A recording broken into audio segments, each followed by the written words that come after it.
Welcome to the Brave Feminine Leadership podcast. In this special series, I sit down with globally respected academics whose life work explores power, gender, negotiation, and leadership. Together, we unpack the subtle forces that shape how women are seen, heard, and valued at work. If you want deeper insights into the dynamics of influence and what truly accelerates leadership impact, this is a must listen.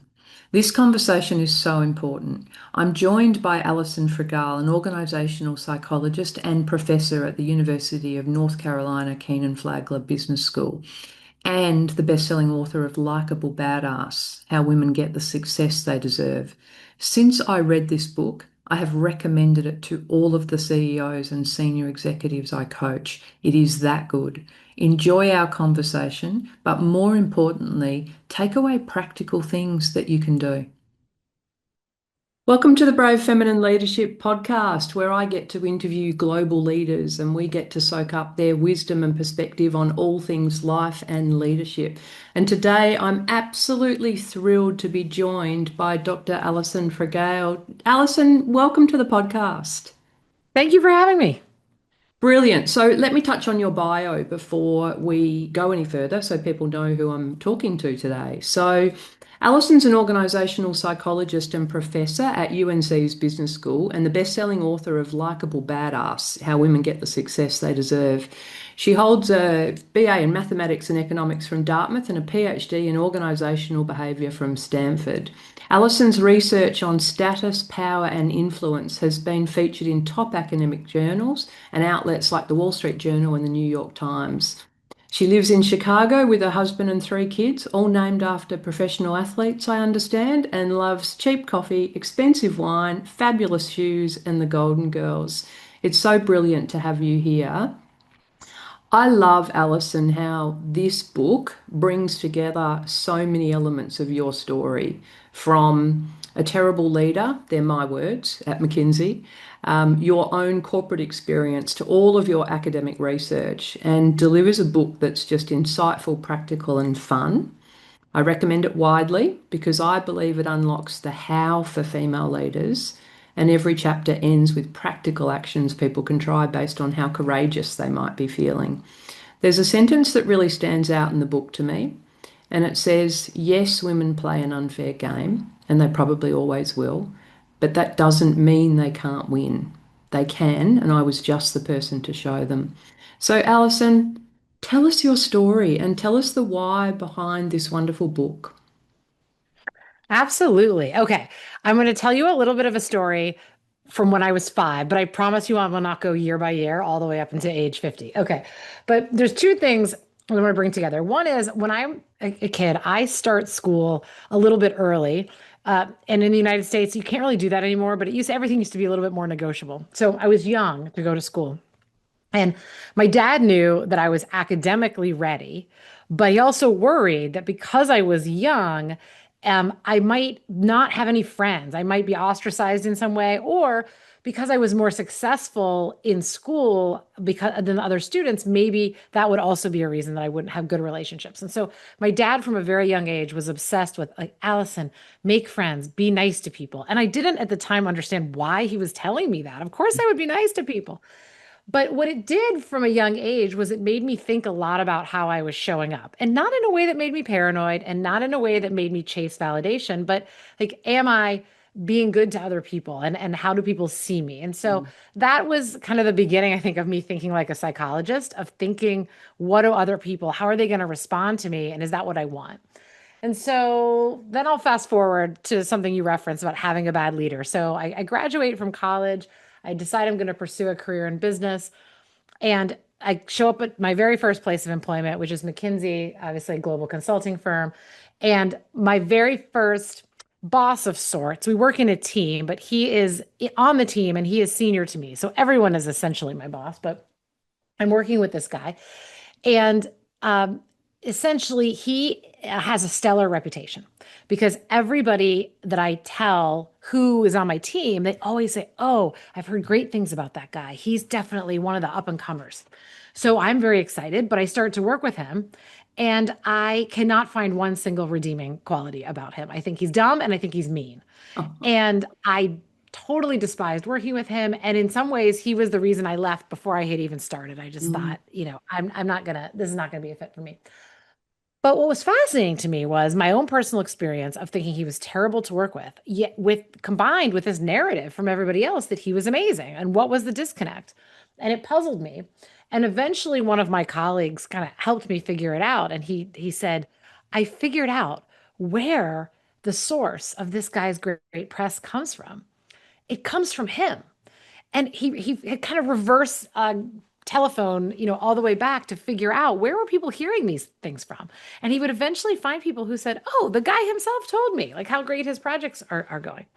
And everybody has seen somebody like that. Everybody has seen somebody who has basically self-promoted their way to success despite not having the underlying goods.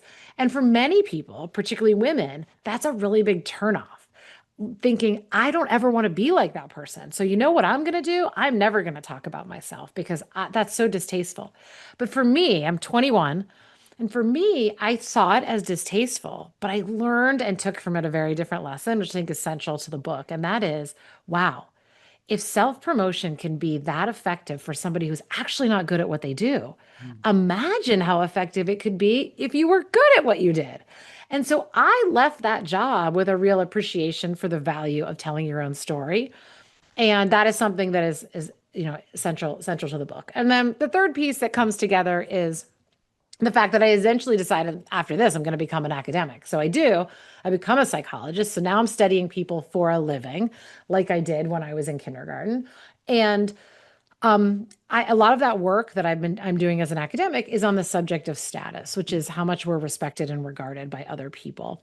And it really comes from two places, both of which are in those stories. One is the ability for people to see us as caring and likable and warm and giving, the things my dad was lecturing me to do when I was 5, and that's one piece of it. And also from being seen as capable and ambitious and assertive and persistent and dedicated, that we're results oriented. The same thing that my somewhat distasteful colleague was doing when he was telling his story. And so from those life experiences, my academic research, voila, likable badass comes to be. So I'm going to ask you in a minute. Well, actually, I'm going to ask you right now, before we go any further, what is a likable badass? What do you mean when you say that? So I put it on the cover because it's catchy, but not just because it's catchy. It's a reference. So, as I said, the central concept in this book that I'm trying to introduce to people, particularly women, is status, how much we're respected by others, how important that is to a happy life, how important it is for career success. And we don't talk about it enough. And there's science for how people decide how much they respect other people.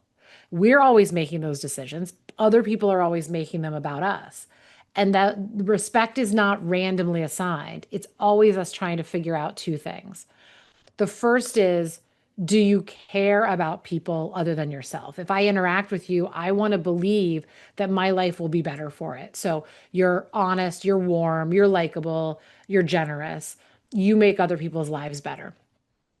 In psychology, we tend to talk about that as being as warmth. On the cover of the book, I call it likable, but it's really about, are you other oriented? Mm.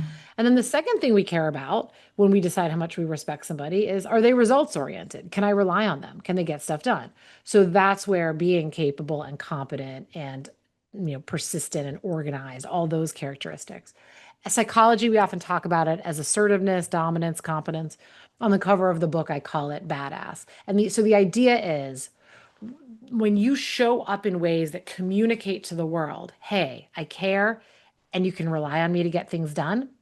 When the world sees that, what will happen in their brain is they'll say, oh, I value you, I respect you. And that's the origin of a person's status.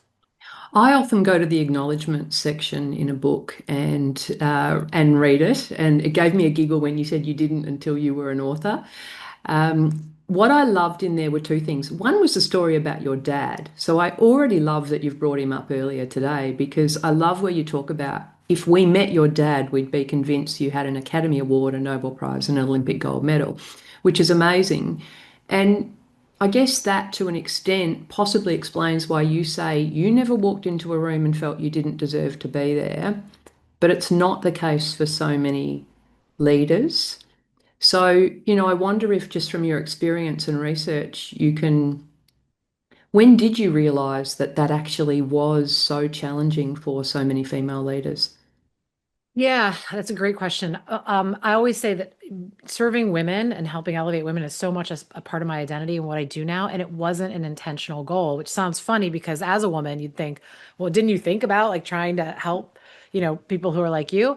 And it's not really because like many of us, I'd existed in male dominated spaces so long. And keep in mind, I was born in the 70s, and there was definitely a narrative at that time of like, just if you forget you're female, everyone else will forget it too. Like, just don't worry about it. And I had that kind of like, I'm fine, I'm good, no big deal. Different, I'm not different. Um, what happened to me was as I was teaching as a professor, a topic that I've taught for over 20 years is negotiation. And I would teach it to mixed audiences, majority men in those audiences.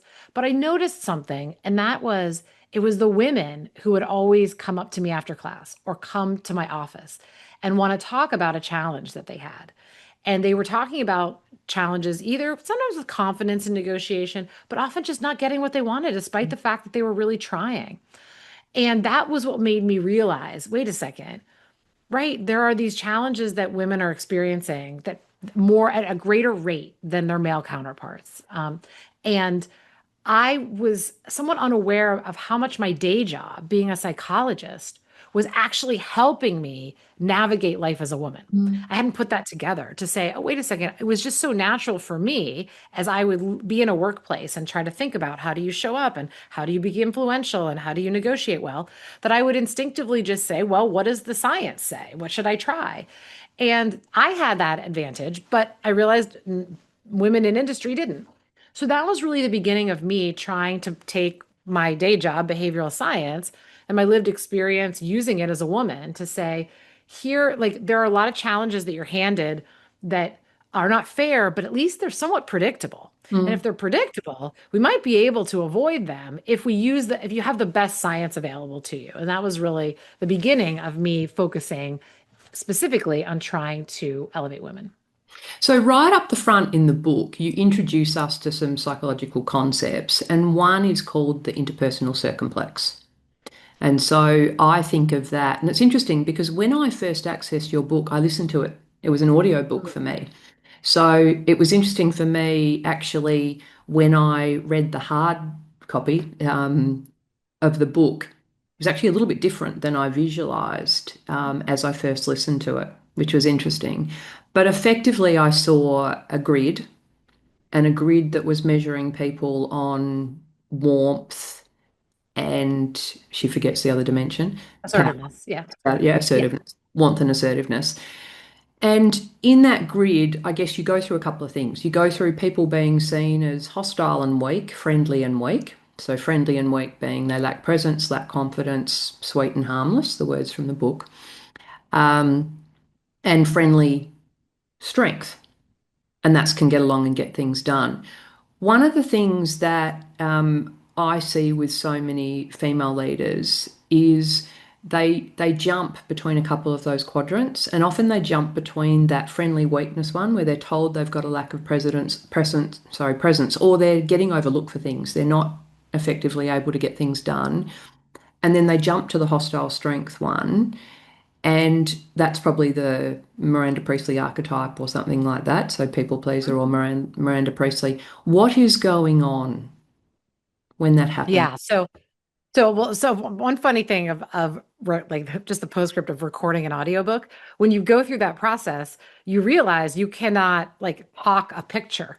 And so they have to either tell you to cut them or to try to describe what they're like. Yes. So it's funny to hear you talk about it to me because we were in the recording booth with the producer saying like, what are we going to do with this picture? How are we going to talk about it? Yeah. So the likable badass is a reference to what you said is the interpersonal circumplex, like an x-axis and a y-axis. And so those axes create four different quadrants, just like you had back in math class. And so the idea of being seen as warm and submissive, that's that friendly weakness. You have no presence, but everyone likes you, but you're not leadership material. That can happen. Or the you're aggressive, right? And no one likes you. You get things done, you drive results, but you're damage relationships. And there's two reasons that we can bounce between those. One is over time, our power changes. So, one of the things I found in my research is that there's status, how much you're respected. There's also power. Are you in charge? Do you control things? And when people don't control things, and they're also not very respected. So, think maybe someone at the beginning of their career, they're very entry level, they're very junior. That's often where people will get we just don't see you kind of rising. Everyone likes you, but you just don't have the gravitas. And that's because that's how we see people who lack power and status. When people have power, but they lack status, then they get the opposite, which is now you're aggressive because we don't like people being in charge if we don't respect them. So sometimes what happens is women end up going through their career, they put their head down, they work extremely hard, despite the bias, despite some of the initial feedback, they succeed. They rise, right? They get promoted. Now, all of a sudden, they get promoted 1, 2, 3 times. Now they're the boss, they're in charge. But they still have to contend with some of these status characteristics. And they may have to contend with a new audience that says, yeah, you're in control, but I still don't respect you. And that's where they can wake up very surprised. Like, why all of a sudden is everybody like saying I'm so aggressive and coming at me when it's the same me? And what's changed is your control over resources. So that's something for women to be aware of, that sometimes these status challenges actually emerge at later stages in a life cycle than they do earlier, because having power without status is problematic. So that's one reason it can happen. Just you've just gotten too powerful and you haven't been navigating status as much, been aware of it as much as maybe you should be. I think the other reason it happens is that we sometimes create that problem. Like there are times when I am kind of mad, and aggressive wouldn't be wrong, right? That's an accurate description of how I'm behaving. Well, when am I behaving that way? Often when I'm really frustrated, when I feel like I haven't been listened to, I haven't been treated well. And when does that often happens? Because we often wait too long to negotiate for the things that matter to us, whether it's our idea being accepted at work, whether it's the promotion or the raise we think we deserve. It's a human tendency, and certainly something women have, to say, asking feels uncomfortable. I would rather not have to ask. I'm going to stay quiet and hope that people will see the right answer and they will simply come to me and agree with my idea or give me the promotion or the raise. And so I sit quietly and submissively doing my work, etc. And I wait until I can wait no longer, till I feel like the idea needs to be implemented now or we're not going to meet a deadline, till I feel like the promotion is years overdue. And now I go and I try to advocate for myself, but I'm advocating for myself from a perspective of frustration Yeah. and disrespect. And I always tell people the easiest way not to come across as mad is not to be mad. And so that is a challenge that people have, is sometimes we throw ourselves into that quadrant because we've been passive, passive, passive, passive, passive for so long, Mm. trying to be friendly. We can't take it anymore. And then we like assert from a perspective of frustration, and it's seen that way. And then the experience of feeling aggressive is actually accurate, because we all do that when we're mad. Absolutely. So you talk about being obsessive about people managing their status first. What is that? Why? What does that mean? So part of it's to counteract a very strong narrative that we have. So we've really done a good job, I think, over the past 40 years, coaching women to understand power and resources and to say, you deserve it. The two most common at work are going to be pay and promotion, right? The rank and the money are the important resources that give you control. So we've taught people to chase those things, to value those things, as we should, because those are important. But status is often not really we understand it, like what it is kind of when we see it, but we can't label it and we don't talk about it as much. So what happens is, if we pursue, let's say, the promotion without understanding that respect is foundational in those relationships, we often fail. If you're sitting across from somebody and you are telling them, put me in charge, give me more resources, give me more money, and in the person's head, they're thinking, I don't really value you, I don't really respect you, you're just very unlikely to be successful.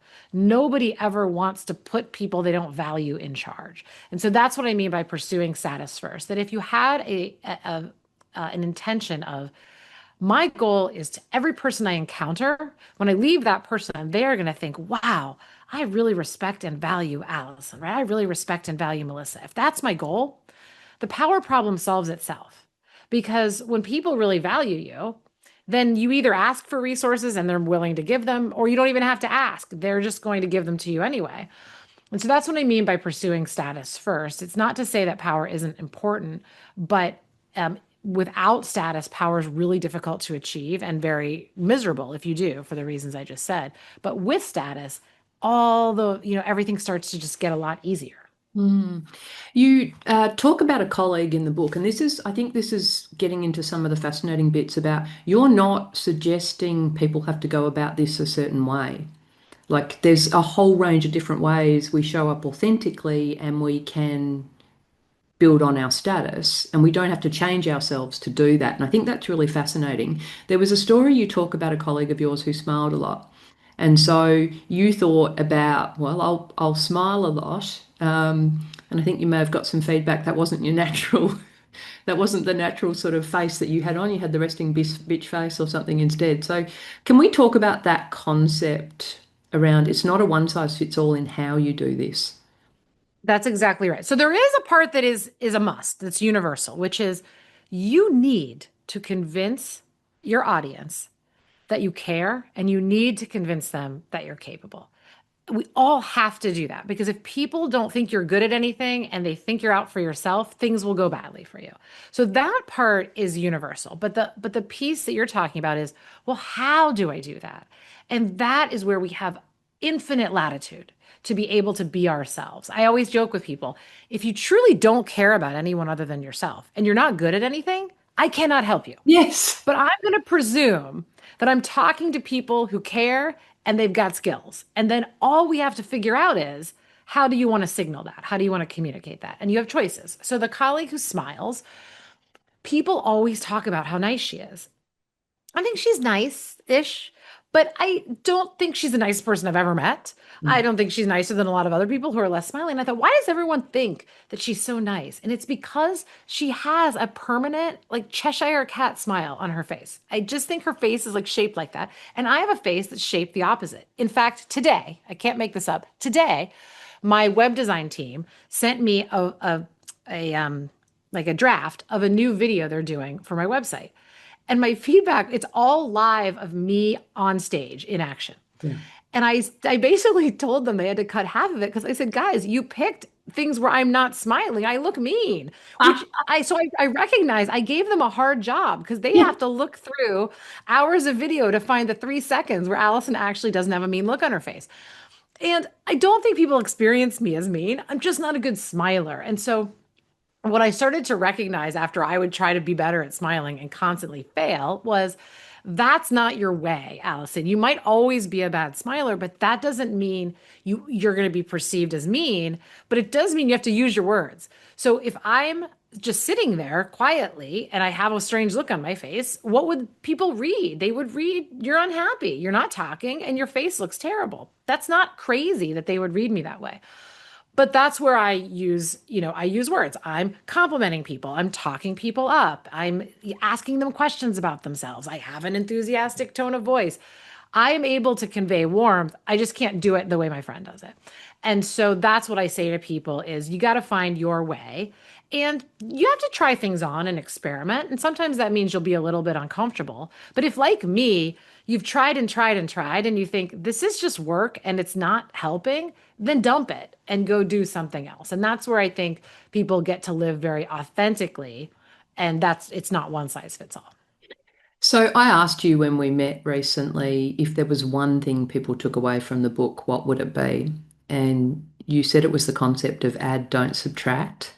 What is that about? So there's a phenomenon in psychology, and you can instantly forget this as soon as I tell you. It's like the interpersonal circumplex. It's called compensatory impression management. And basically what it means is that when people want to show up as really good in one way, they often do it by pulling back on something else. So in particular, this idea of likable and badass. When people are given the task of showing up as really warm and friendly, what do they instinctively do? they start to act less competent Mm. because that's going to make them seem nice. They think. And when people want to show up as really competent and capable, what do? They get less nice. They get more serious. It's like being an interview is a great example. You're in a Yeah. job interview. A lot of times you talking to someone in an interview or you feel in an interview, you're tightening up. You've lost your spark, your Yeah. humor, your humanity. Why? Because you're like, I need to show them how smart and capable I am. So I'm not smiling, I'm not cracking jokes, I'm sitting very rigid. And that looks weird. People want to work with people who are smart and also fun to hang out with and easy to talk to.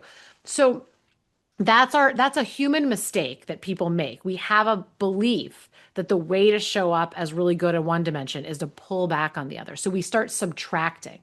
So if you've ever gotten the feedback you were too aggressive or too assertive, you might think, you know what I need to do? I need to pull back. I need to be nicer. How am I going to do that? I'll get quiet.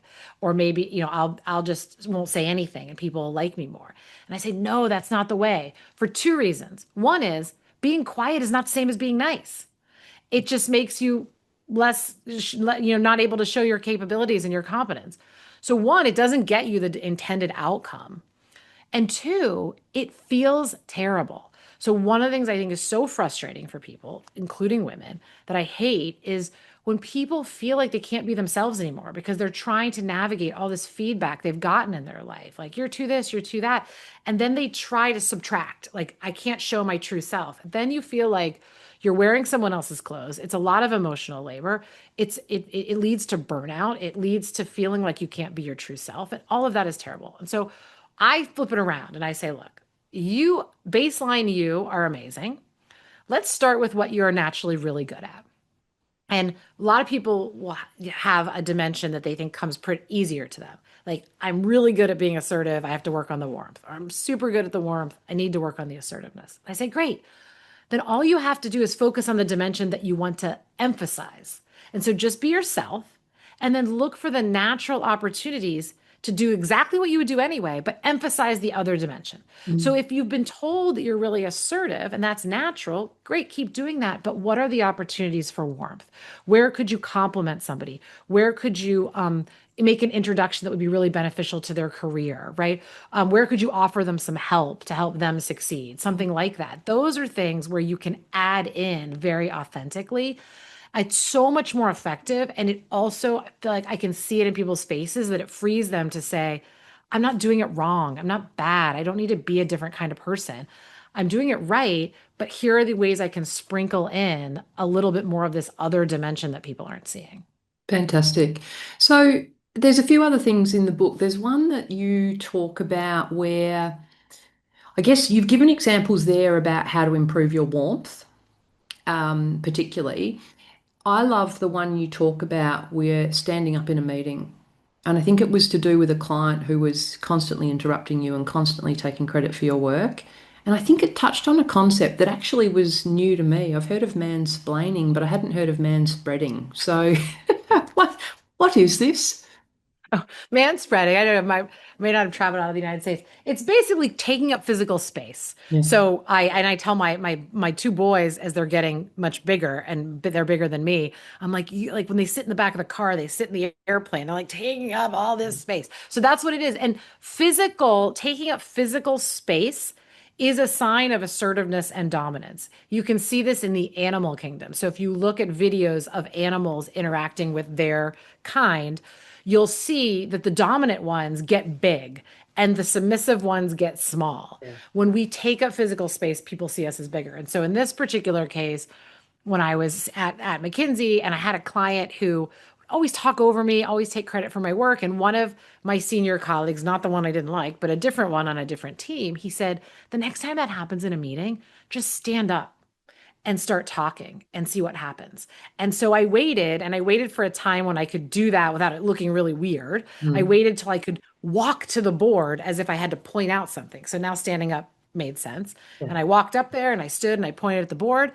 And I noticed, right, when I did that, people paid more attention to what I was saying. And over time, I talked about that to talk about one, there's a variety of ways that we can use to signal assertiveness and warmth. A smile is a nonverbal example. Standing up is a nonverbal example. Mm. But there's also ways in which we can do this verbally as well. So to use all the tools that we have to be able to convey that we are both of these things. Mm. Okay. So there's two other concepts I wanted to ask you about in the book. One was collecting no's. So what's So it's the— an exercise. Yeah, it's an exercise that I give to my students, and now I've offered it to people in the book.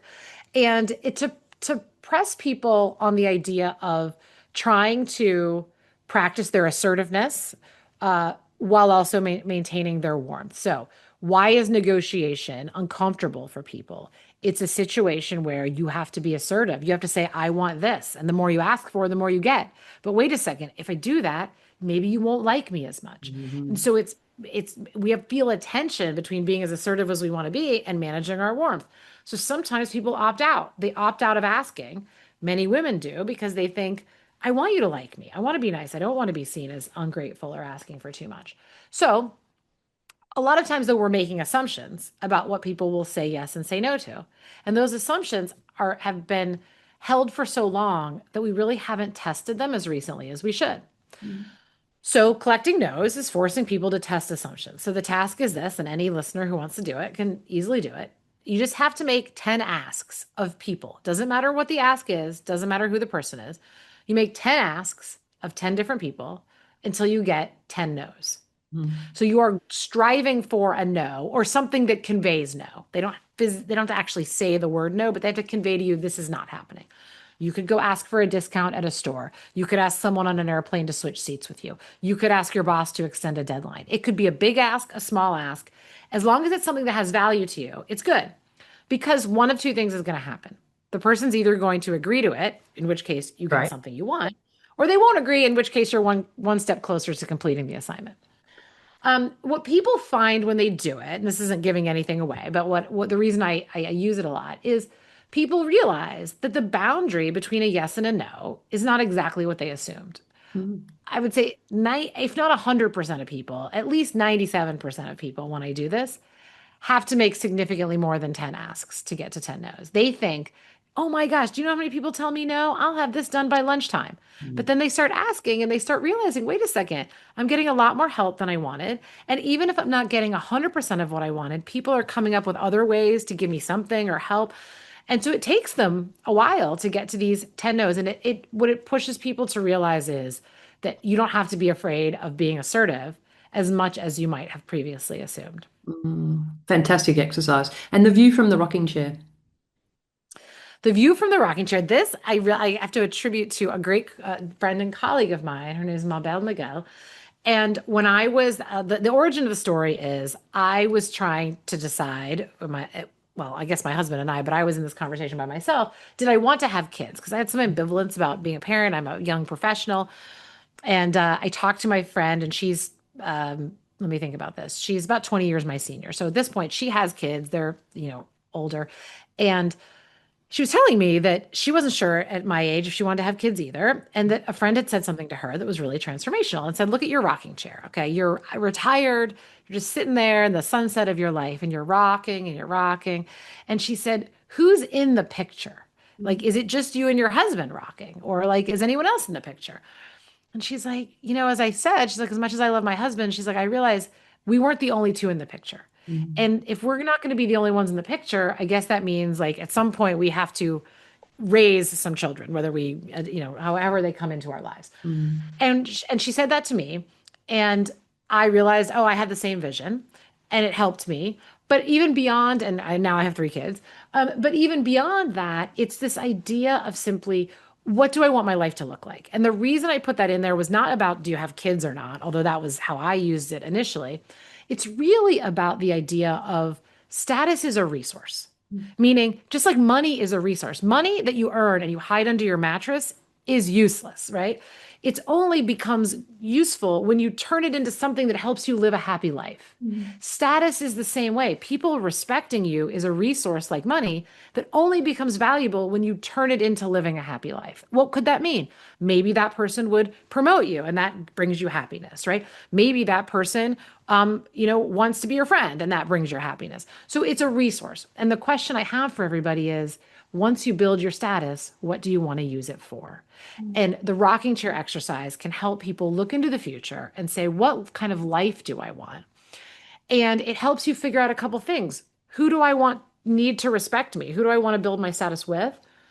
What kinds of things do I want to spend my status on? So I talk about my grandmother, who was very, very politically active when I was growing up her whole life, in a way that I am not.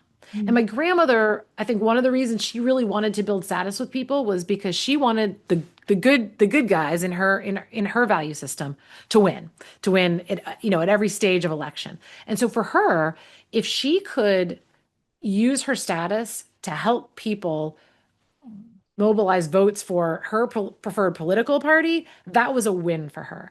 I always say I would never use my status for that. That's not something that is really central to me.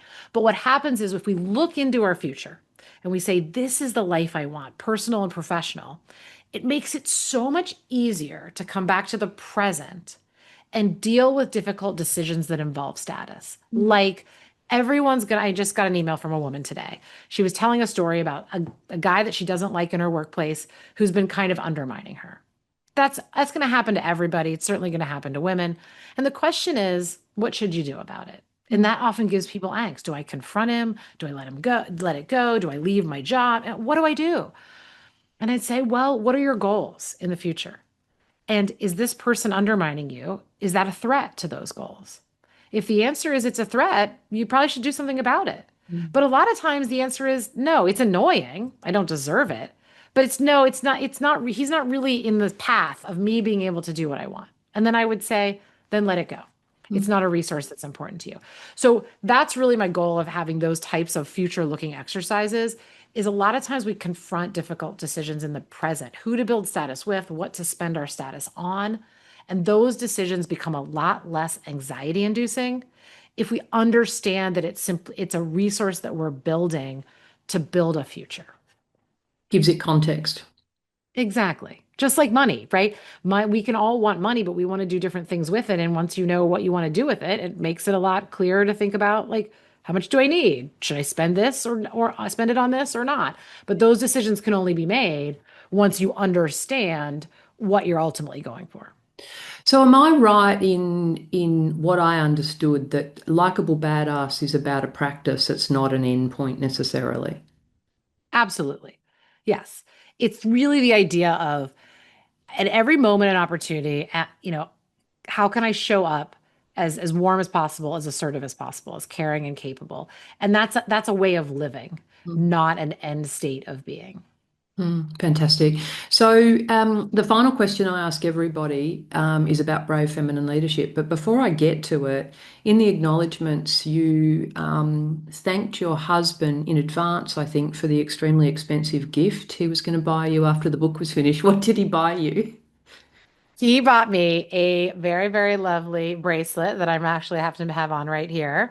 Wow. Um, that was a lot of fun. And yes, so he didn't get to see that part till the very, very end. And it did get a Yeah, chuckle out I of it. like that. That was good fun. Yes. And the Yeah. book is fun. You know, I say that to people. It kind of comes through in terms of reading it. So the final question, Alison, is from your perspective, what does brave feminine leadership mean? And do you think it needs to change? Um, I don't think it needs to change, right? Because to me, I think like a lot of what I think about as brave feminine leadership is the things that I talk about in this book, which is showing up with authenticity and intention as the best version of your true self. Mm. And the most spectacular people in this world that I know are women. I know a lot of great men too, but I know a ton of spectacular women, and that's why I say it doesn't need to change because the who we are is enough and great. It's really just about showing up with that intention to get other people to see it, and I think it definitely requires a bit of bravery to be able to do that with authenticity. But it is definitely center to what it means, I think, to be a feminine leader. Alison, brilliant to have you with me. Thank you so much for joining the conversation. It is my pleasure.